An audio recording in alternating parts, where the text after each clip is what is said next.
Ninguém da minha família veio ao meu casamento. Nem meus pais, nem minha irmã, nem mesmo meu melhor amigo. Cada cadeira que reservei para eles permaneceu vazia, como feridas abertas no meio do dia mais feliz da minha vida. Enquanto todos aplaudiam enquanto eu cortava o bolo, meu celular começou a vibrar. Uma mensagem brilhou na tela. Precisamos conversar agora. Era da minha mãe. Em seguida, 52 chamadas perdidas. No início, pensei que alguém estivesse ferido, mas não. Acontece que eles só precisavam que eu resolvesse algo na festa de noivado da minha irmã, a mesma que todos eles escolheram em vez de mim. Esse foi o momento em que algo dentro de mim finalmente quebrou. Mas antes de compartilhar minha história com vocês, eu adoraria saber que você está aqui comigo. Deixa um simples oi nos comentários para eu saber que você está ouvindo, ou me diga de onde você está assistindo. Eu adoraria ver até onde minha história pode chegar. Obrigado. E agora deixe-me contar tudo. Se você ainda não o fez, por favor, clique em inscrever-se. Isso me ajuda a compartilhar mais histórias como esta, reais, cruas e humanas. Meu nome é Vicente Mendes, e foi assim que o silêncio da minha família se tornou a coisa mais alta que eu já ouvi. Ninguém da minha família veio ao meu casamento, nem meus pais, nem minha irmã, nem mesmo meu melhor amigo. 40 minutos antes da cerimônia, eu estava parado em frente ao mapa de assentos perto das portas da capela e olhava para as 4 fileiras, organizadas com a etiqueta Família Mendes. Cada cartão de lugar estava virado para a frente como um soldado em posição de sentido. A cerimonialista pairava ao meu lado, baixando a voz, como as pessoas fazem em hospitais e funerais. Podemos remover essas fileiras antes que os convidados cheguem. Ela ofereceu. Cadeiras vazias vão acabar nas fotos. Eu balancei a cabeça. Deixe-as, eu disse. Elas pertencem à história. O ar do mar entrava pelas portas abertas, trazendo o cheiro de madeira, polida e das rosas do jardim. A luz do fim de tarde atravessava os vitrais e fazia aquela mágica de catedral pelo corredor, transformando poeira em purpurina. Eu podia ouvir nosso quarteto de cordas aquecendo no pátio, algumas notas desencontradas, risadas nervosas. Marina estaria arrumando seu véu, checando um batom que não precisava ser checado. Em algum lugar, sobre uma mesa na suíte da noiva, estava a caixa de veludo que eu carregava comigo há meses, vazia, porque minha mãe havia jurado que o colar dentro dela, a peça de casamento da minha avó Helena, estava em péssimo estado. Melhor não usar. Eu acreditei nela. Eu também havia impresso uma pequena linha do tempo em nossos convites. Um designer insistiu que era um toque lúdico, anunciando a data com 8 meses de antecedência. Tudo da entrada ao cortejo com sparkles estava claramente detalhado. A data que escolhi nunca foi uma surpresa. As pessoas simplesmente escolheram não vir. Desci o corredor de vidro em direção ao roseiral para respirar. O fotógrafo me seguia tirando fotos espontâneas, limpando a garganta para perguntar se queríamos repensar o enquadramento para que as fileiras da família não dominassem as fotos abertas. Não as esconda, eu disse.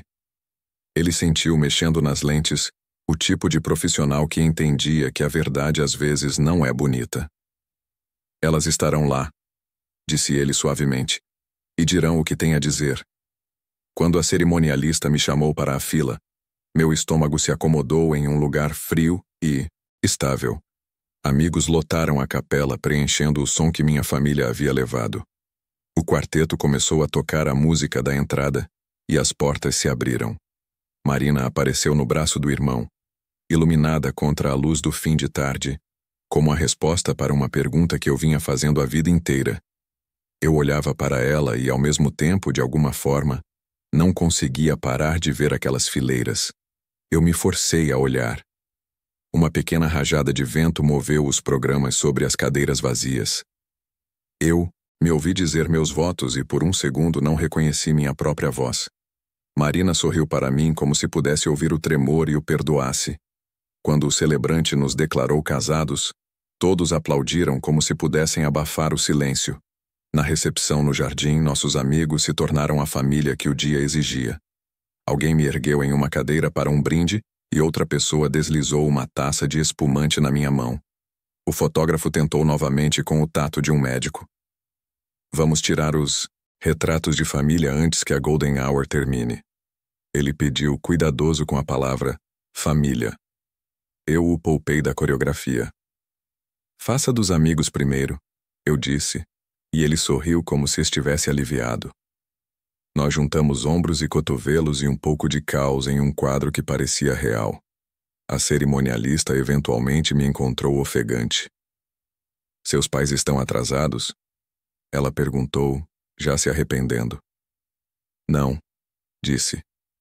Eles estão perfeitamente no horário deles. Ela sentiu, como se entendesse, mais do que lhe fora dito. Na beira do gramado, a baía estava barulhenta com as gaivotas. No bolso do meu paletó, meus dedos encontraram a caixa de veludo. Tinha peso, mesmo sem nada dentro, da mesma forma que certas verdades têm. Imaginei as mãos da minha avó finas e quentes me prometendo: um dia sua noiva usará isto. Eu tinha imaginado prendê-lo na nuca de Marina, o fecho capturando a luz da câmera e todo o clichê se tornando nosso. Em vez disso, havia um vazio. Guardei a caixa e ajudei Marina com a programação, protegendo-a de pequenos pânicos como se faz quando se quer que um dia permaneça intacto. Um mosquetão perdido, um carro de aplicativo atrasado, uma faca de bolo que ninguém conseguia encontrar e que milagrosamente foi encontrada. Amigos giravam ao nosso redor, brilhantes, barulhentos e orgulhosos. E além disso, como uma imagem em negativo, as 4 fileiras permaneciam vazias. Quando o DJ anunciou a primeira dança, mantive meus olhos em Marina. Ela riu quando eu errei o mesmo passo que havíamos praticado na cozinha e todos aplaudiram como se tivéssemos feito de propósito. Se o amor é um lugar, pensei, é este aqui. Então o bolo chegou. Um pequeno oceano de buttercream e pérolas de açúcar. Todos se reuniram, celulares erguidos, sem pontos de luz. Os dedos de Marina deslizaram para os meus. Pronto, ela sussurrou. Eu assenti e nós posicionamos a faca juntos.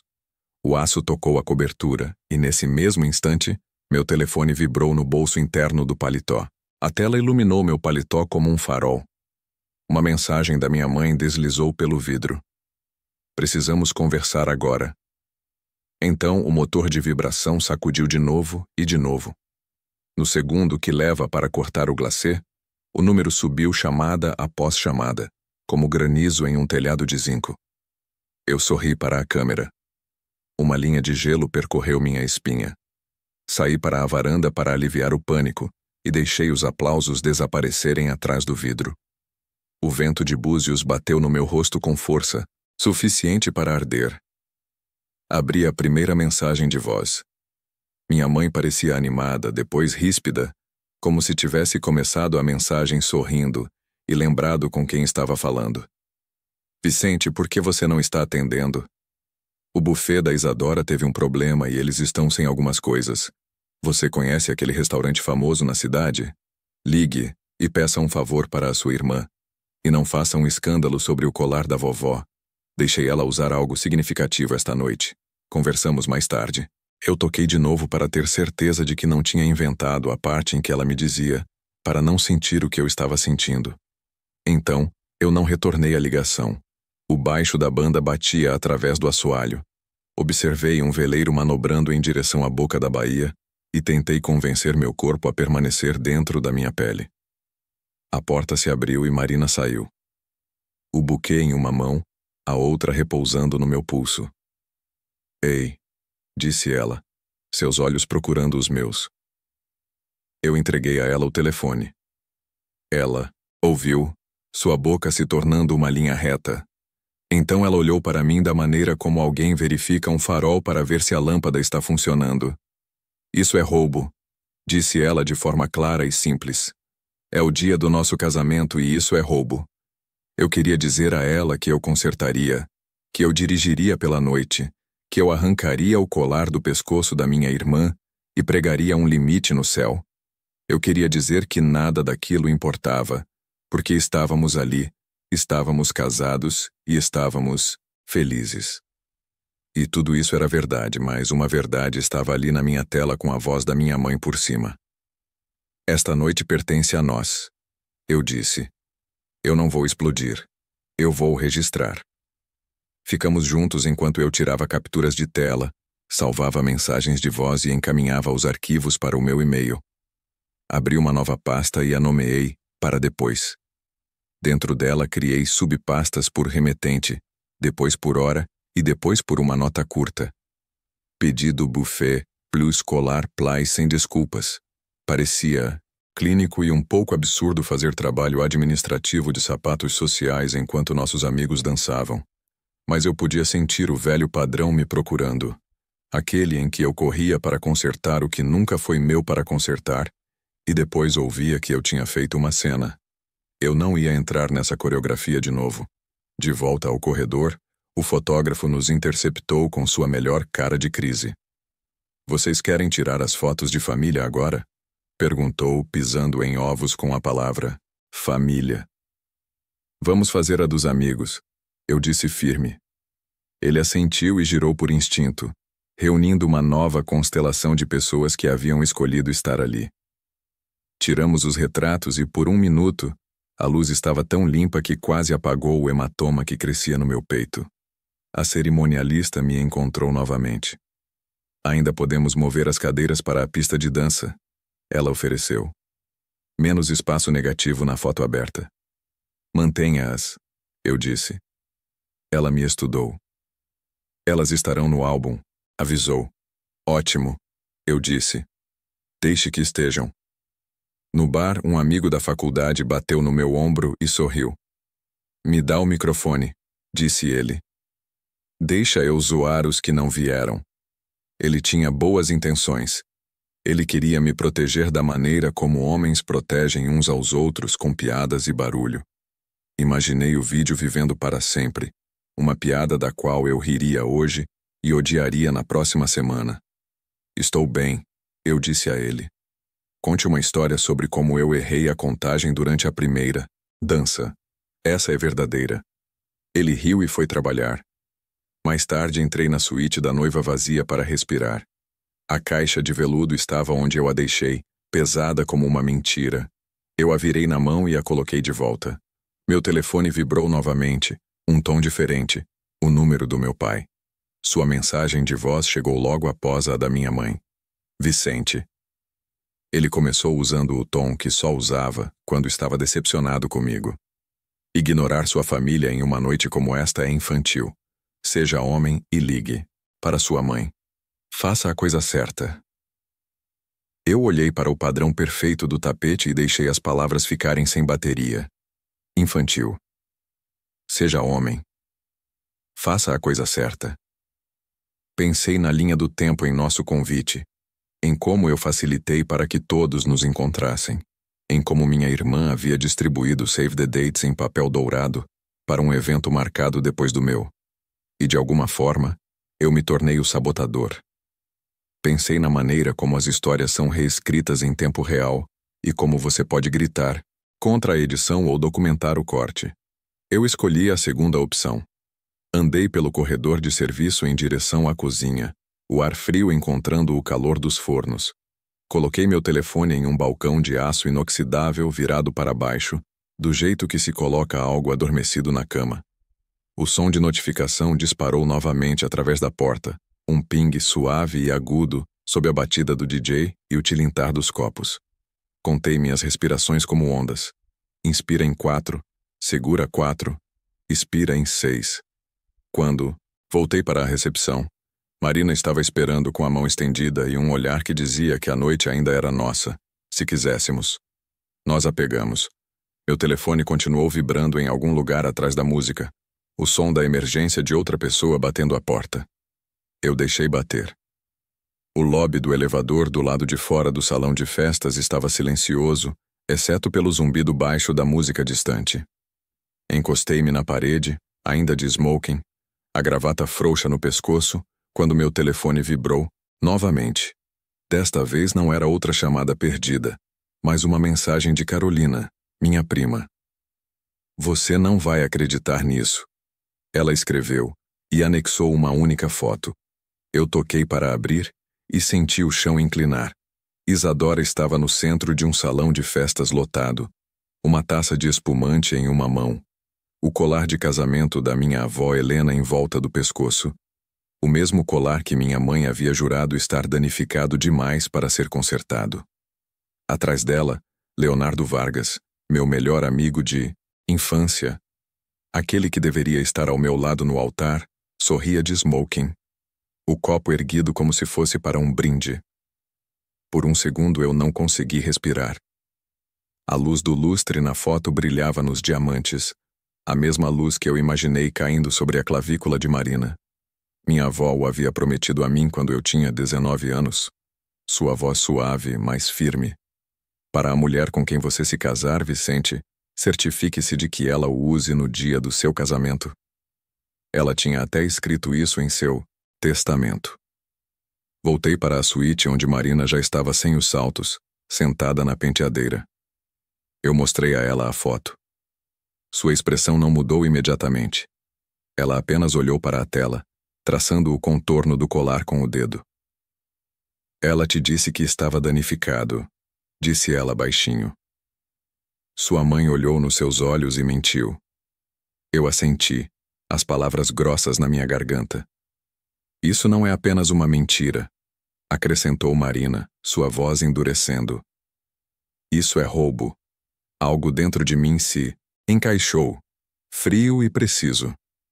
Abri meu notebook, rolei por pastas antigas até encontrar uma chamada Legal Família, um digital de papéis esquecidos. Anos atrás, quando ajudei minha avó a registrar seus documentos em cartório, eu havia digitalizado tudo por segurança, e lá estava a cláusula em preto e branco. Deixo meu colar de casamento para meu neto Vicente Mendes para ser entregue à sua noiva no dia de seu casamento. Sem ambiguidade, sem condição. Minha mãe não tinha apenas ignorado isso, ela havia passado por cima. Recostei-me e olhei para a tela, a luz azul pintando as paredes do quarto do hotel. Eu quase podia ouvir a risada da minha avó, fraca e consciente, como se ela esperasse por isso. Eu não entrei em fúria. Eu não liguei. Eu nem mandei mensagem. Pela primeira vez na vida, nomeei o que eles haviam feito em voz alta, apenas para o quarto vazio. Gaslighting. Esse era o padrão deles. Torcer a verdade até parecer que a culpa era minha por me importar. Marina me observava em silêncio, a mão no meu ombro. "E que você vai fazer?" ela perguntou. Eu olhei para a pasta agora aberta no meu desktop e disse, "Não esta noite." Quando ela finalmente adormeceu, sentei-me na pequena escrivaninha perto da janela e comecei a organizar. Salvei a foto que Carolina havia enviado. Verifiquei seus metadados. O telefone de Carolina havia registrado às 21h42, horário de Búzios, exatamente durante a primeira dança no meu próprio casamento. Carimbo de data e hora perfeito. Carreguei tudo para o meu drive, fiz backup em um HD externo e em seguida novamente na nuvem. Criei uma nova subpasta dentro daquela que havia começado mais cedo naquela noite, nomeando-a Herança. Cada som no hotel parecia mais alto. O clique da ventilação, o zumbido do tráfego lá embaixo. Coloquei o notebook em modo de espera, observei a tela escurecer e olhei para o relógio. 00:00, um novo dia. O fim da crença de que isso era um acidente. O começo de algo deliberado. Eu sussurrei no silêncio, metade para mim, metade para a memória da minha avó. Você confiou em mim para protegê-lo. Eu vou. Amanhã. Em Gramado, raiou com aquela luz limpa e fria que o ar da serra só oferece depois da chuva. Da janela do meu escritório, o lago parecia vidro martelado e a cidade ainda estava acordando. Abri a caixa de veludo, ainda vazia, e a coloquei ao lado de uma foto emoldurada da minha avó Helena, aquela tirada em seu 50º aniversário de casamento com a mão apoiada sobre o colar. Eu disse a ela silenciosamente que o traria para casa da maneira certa, sem gritar, sem implorar, mas com provas. Alguns dias depois, enviei a foto e o testamento digitalizado para Rafael Costa, um velho amigo da faculdade de Direito. Ele me ligou de volta em menos de 1 hora, sua voz baixa e direta.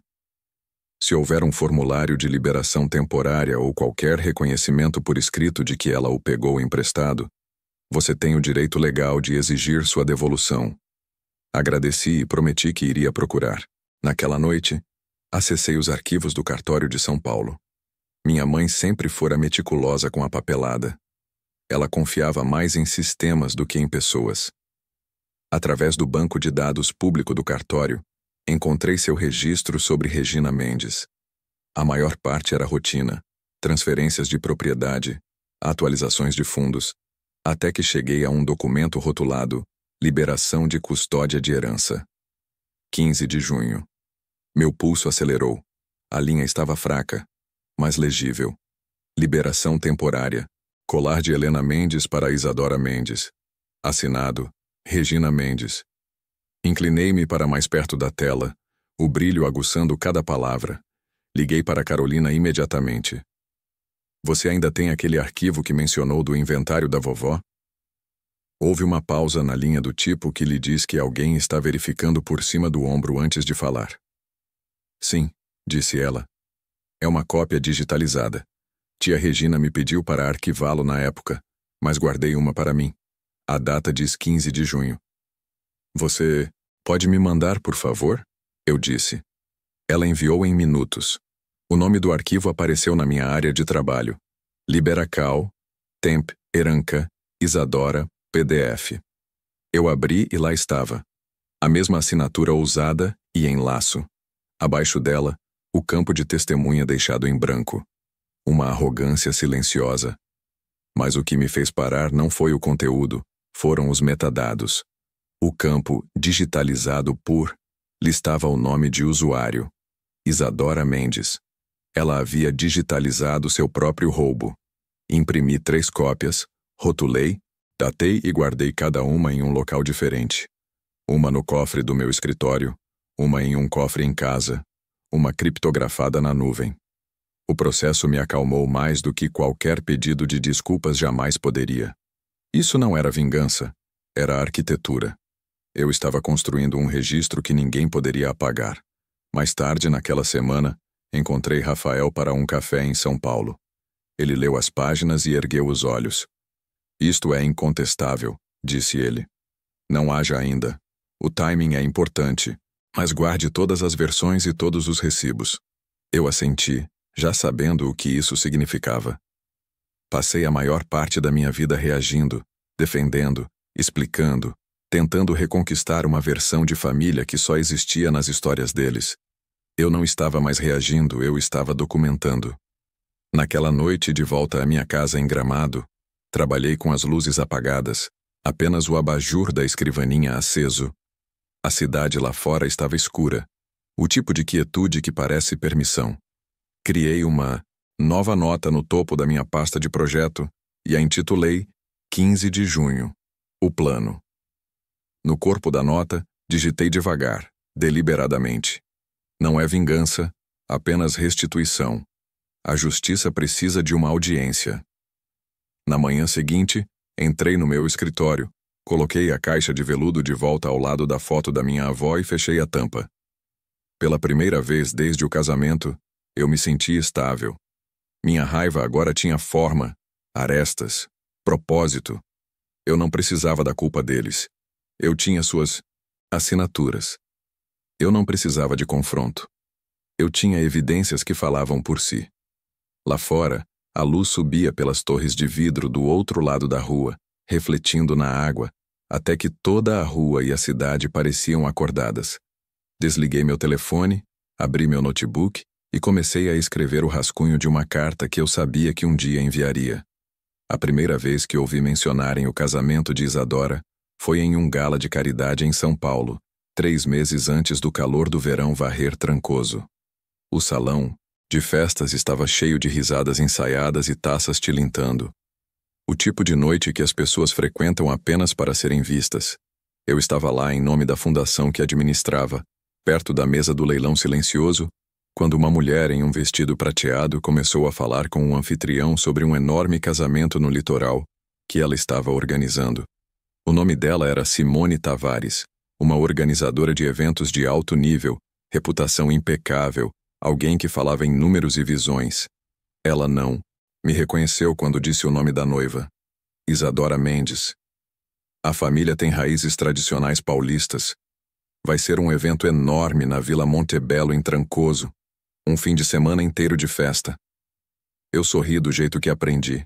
Pequeno, educado, sem entregar nada. Isso parece extraordinário. Eu disse. Você deve estar coordenando uma lista de convidados e tanto. Simone se iluminou, ansiosa para compartilhar. Ela me falou sobre as orquídeas importadas, o quarteto de cordas, o vinho, personalizado enviado da França. A família é muito focada na tradição, ela acrescentou. Eles querem honrar a memória da avó em todo o tema. Eu quase ri, mas minha garganta permaneceu quieta. Tradição, memória da avó, o colar de Helena Mendes brilhando sobre o sol baiano. Deixei-a falar, balançando a cabeça nos momentos certos. Uma semana depois, enviei uma nota manuscrita e uma doação da minha empresa para o patrocinador principal do evento, que por acaso incluía Horácio Montebello, o proprietário da própria vila. Horácio respondeu convidando-me a visitá-lo se eu estivesse pela Bahia. Sua carta era antiquada, em relevo, e carregava o tom sutil de um homem que valorizava a linhagem. Lembrei-me do nome dele nos papéis da minha avó.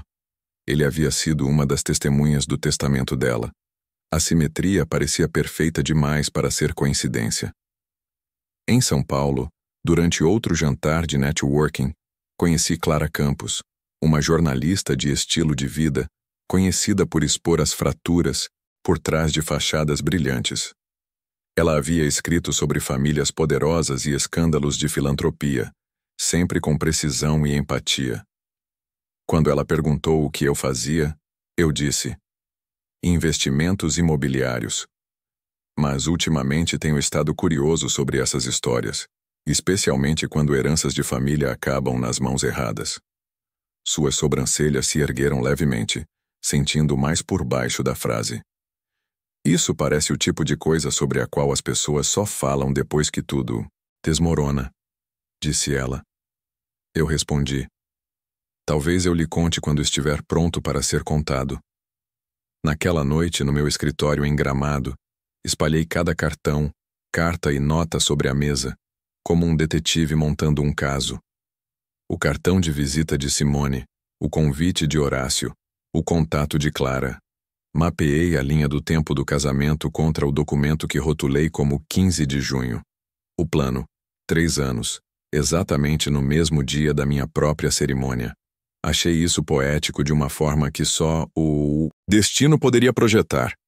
Quando liguei para Rafael, ele não precisou que eu explicasse muito. Você está pronto para entrar com a ação? Ainda não, eu disse. Eu quero que seja feito quando for impossível de abafar. Ela está fazendo deste casamento um monumento à mentira. Eu farei dele o momento em que a verdade entra. Ele não discutiu. Advogados respeitam mais a paciência do que a fúria. Os dias passaram, e as peças continuaram se encaixando. Clara ligou para me dizer que havia verificado os registros públicos de herança. A transferência desse colar nunca foi registrada, disse ela. Legalmente ainda está em seu nome. Enquanto isso, Carolina enviou uma mensagem dizendo que ouviu minha mãe se gabando de que o casamento de Isadora foi parcialmente financiado com o dinheiro do fundo memorial da vovó. Dinheiro que era destinado a bolsas de estudo, não a festas. Eu olhei para aquelas palavras na minha tela por um longo tempo. Eles não tinham tirado apenas o que era meu, mas o que era destinado a estranhos que nunca saberiam o nome Mendes. Naquela noite prendi tudo no meu quadro de cortiça. Datas, conexões, recibos.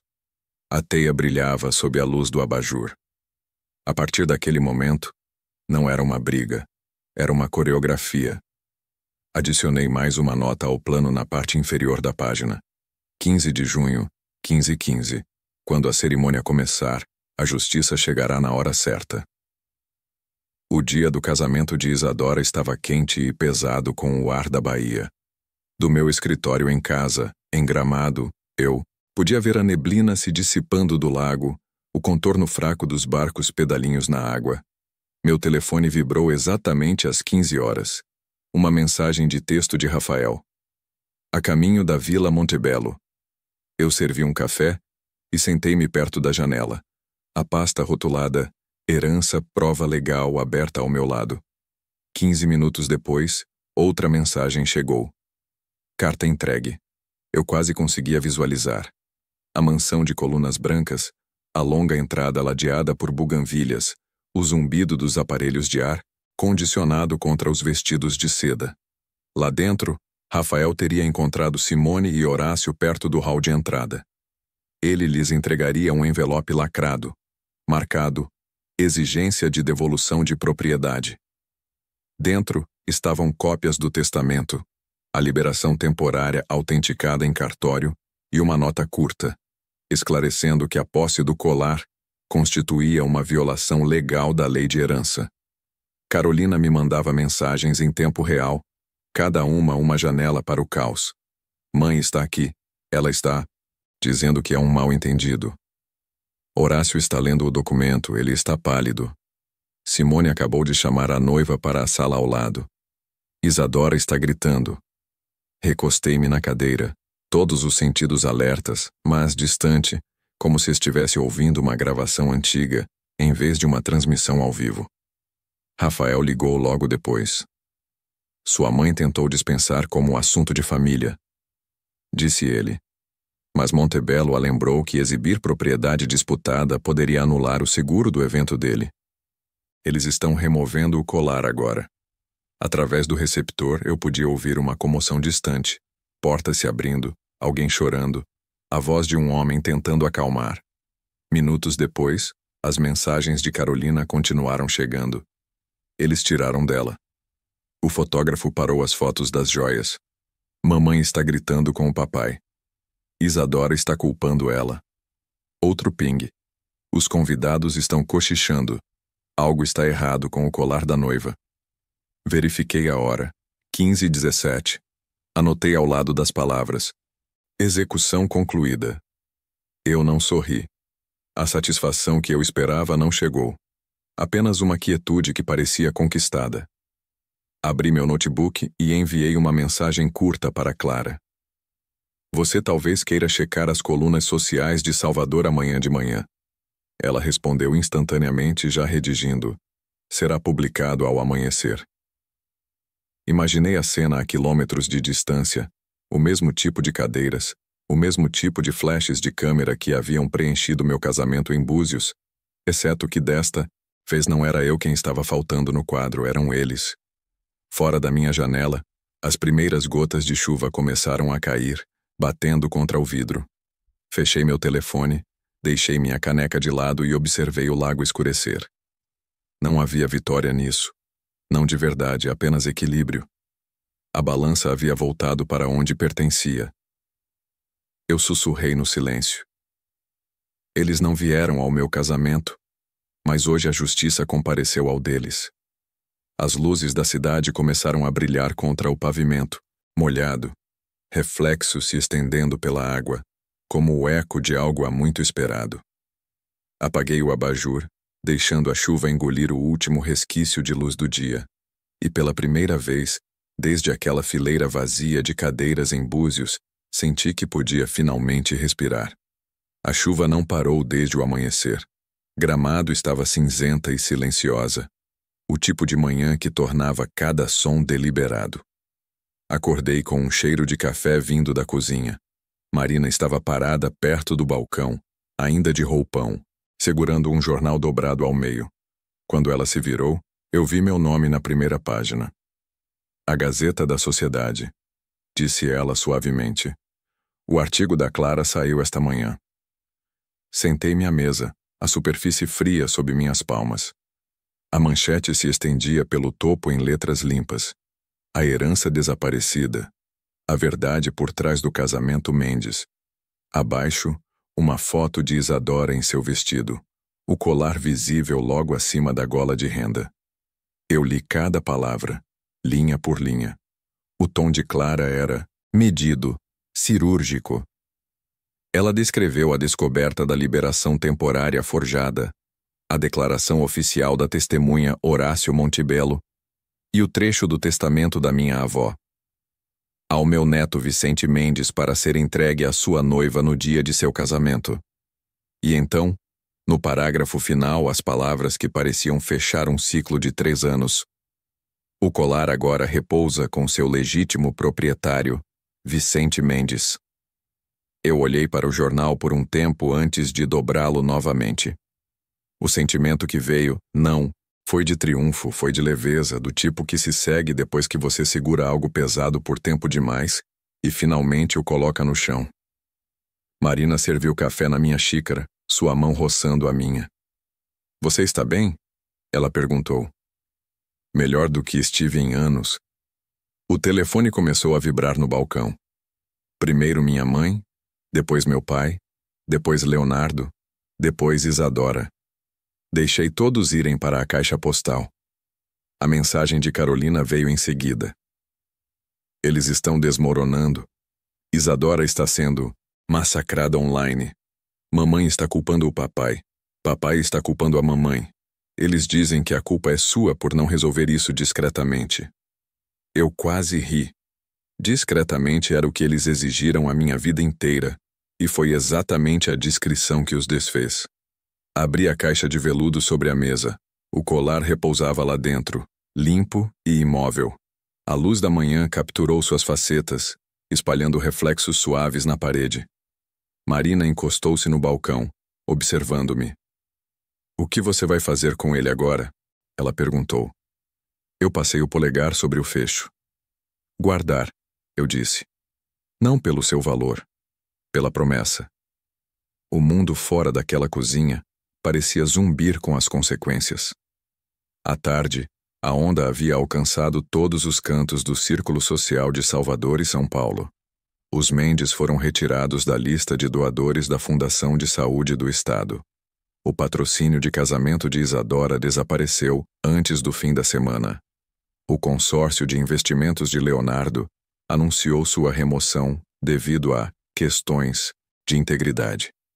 O que havia começado como um segredo de família havia se transformado em um espelho público, e eles não podiam mais escolher em qual reflexo acreditar. Naquela noite, um e-mail de Horácio Montebello chegou. Senhor Mendes, tive a honra de conhecer sua avó. Ela falava frequentemente de ti e de seu senso de justiça. Onde quer que ela esteja, acredito que ela está orgulhosa hoje. Eu li 2 vezes, depois imprimi e guardei na mesma gaveta do jornal. Uma segunda mensagem se seguiu, mais curta desta vez do meu pai. Nunca mais entre em contato conosco. Eu olhei para aquilo por um longo momento e então deletei. Pareceu menos uma rejeição e mais uma permissão. Coloquei o artigo dobrado ao lado da caixa de veludo. Marina veio ficar ao meu lado, descansando a cabeça no meu ombro. Você não apenas os fez encarar a verdade, disse ela baixinho. Você tornou a verdade inegável. Lá fora, a chuva diminuiu para uma névoa. Pela janela da cozinha, as nuvens começaram a se abrir, raios de luz deslizando através delas. Marina ergueu os olhos. Você está bem agora? Perguntou de novo. Agora? Eu disse. Eu estou. Minha voz estava firme, inabalável. A tempestade havia passado. O inverno havia retornado a Gramado. Um inverno tranquilo desta vez. A neve caía limpa e devagar, cobrindo a margem do Lago de Branco. Marina e eu entramos no pequeno restaurante perto da água para o nosso jantar de 4º aniversário. A recepcionista nos levou a uma mesa de canto, perto da janela, 2 velas bruxuleando entre nós, sem câmeras, sem multidões, apenas calor e o zumbido constante da conversa ao nosso redor. Quando Marina tirou o casaco, o colar capturou a luz. As pedras vivas novamente depois de tantos anos escondidas em gavetas. Pela primeira vez desde o nosso casamento, ela o usava sem hesitação. Alguns clientes notaram. Sussurros passaram como vento suave. Alguns o reconheceram do artigo. Eu sorri e não me importei. Finalmente está onde pertence, disse Marina. Não só ele, respondi. Depois do jantar, caminhamos pelo pier, nossa respiração se transformando em névoa. Flocos de neve flutuavam sobre a água escura. Contei a ela sobre a carta que assinei no início daquela semana, estabelecendo a fundação de bolsas Helena Mendes, financiada por parte dos bens recuperados do espólio. Vai para estudantes de serviço social, eu disse. Pessoas que querem reparar o que as famílias quebram. Ela apertou minha mão. Isso soa exatamente como ela. Em casa, mas, tarde naquela noite, abri uma carta de Carolina. Ela havia se mudado para Curitiba. Cortou os laços com o resto. Sua caligrafia estava mais firme do que eu me lembrava. Você fez a coisa certa, ela escreveu. A verdade vale mais que o sangue quando o sangue mente. Dobrei a carta e a coloquei ao lado da caixa. A neve engrossava lá fora, a cidade brilhando sob as luzes da rua. Peguei nosso antigo álbum de casamento, virando as páginas lentamente, até chegar à foto das 4 fileiras vazias, rotuladas Família Mendes. As cadeiras estavam em perfeita simetria, intocadas, esperando. Eu não as editei. Eu adicionei uma legenda abaixo da foto. Assentos reservados para aqueles que escolheram a ausência. Marina se aproximou com um cobertor e sentou-se ao meu lado. Você nunca apagou essa foto, disse ela. Eu não conseguiria, respondi. É a verdade, e a verdade não me envergonha mais. Uma batida suave na porta nos assustou. O carteiro havia deixado um pequeno envelope na soleira. Dentro, uma carta de Rafael. Caso encerrado. Todos os fundos retirados da conta memorial de Helena foram restaurados. A fundação está legalmente protegida. Parabéns. Outro envelope se seguiu. Um cartão manuscrito de Horácio Montebello. Nossa vila está aberta para sediar qualquer evento de caridade para sua fundação, sem custos. Considere uma homenagem à graça de Helena. Coloquei ambas as cartas na mesma gaveta que as outras. Aquela onde eu guardava a caixa, o jornal e a foto. A gaveta não. Parecia mais um cofre. Parecia um encerramento. Mais tarde, enquanto a noite se aprofundava, ficamos perto da janela, observando a neve se acumular no deck. Marina encostou a cabeça no meu ombro. Você ainda pensa neles? Ela perguntou. Às vezes, eu disse, mas apenas como parte de uma história que terminou. Em algum lugar ao longe, os sinos da igreja marcavam a hora. A casa estava quieta, exceto pelo som da neve contra o vidro. Pensei nos assentos vazios novamente, aqueles que eles deixaram para me punir, para provar que eu não importava. Mas aqueles assentos me deram algo que eles nunca pretenderam: espaço. Espaço para crescer, para escolher, para respirar. Eles deixaram aquelas cadeiras vazias, murmurei, pensando que isso me machucaria. Mas o vazio pode ser bonito. Ele deixa espaço para a sua verdade. Lá fora, a neve continuava caindo suave e interminável, apagando todas as linhas, exceto aquelas que valiam a pena lembrar. E pela primeira vez, desde aquele longo verão em Búzios, eu senti paz. Não porque eles se foram, mas porque eu finalmente fiquei. Quando olho para trás agora, não é a traição que eu lembro. É o silêncio que veio depois. O tipo que não dói mais. Apenas paz. Eu aprendi que a justiça nem sempre ruge em tribunais ou manchetes. Às vezes ela se senta silenciosamente à sua mesa da cozinha, tomando café ao lado da pessoa que nunca saiu do seu lado. Parei de esperar por desculpas que nunca viriam. Em vez disso, construí algo duradouro com o que eles quebraram. Uma fundação, uma promessa, uma vida que não precisa mais da aprovação deles para ser inteira. Se você já foi deixado de fora, se mentiram para você, ou se foi feito para se sentir invisível pelas pessoas que deveriam tê-lo protegido, ouça isto. Sua história não acabou. Às vezes, perdê-los é o começo de encontrar a si mesmo. Antes de rolar a tela, me diga: você já teve que reconstruir sua vida depois que alguém que você amava tentou te apagar? Comente. Continue de pé se você Está comigo ou compartilhe de onde você está assistindo. Eu leio cada um, porque a conexão é o que transforma histórias em força. E se esta história falou com você, clique em inscrever-se. Isso me ajuda a continuar compartilhando a verdade.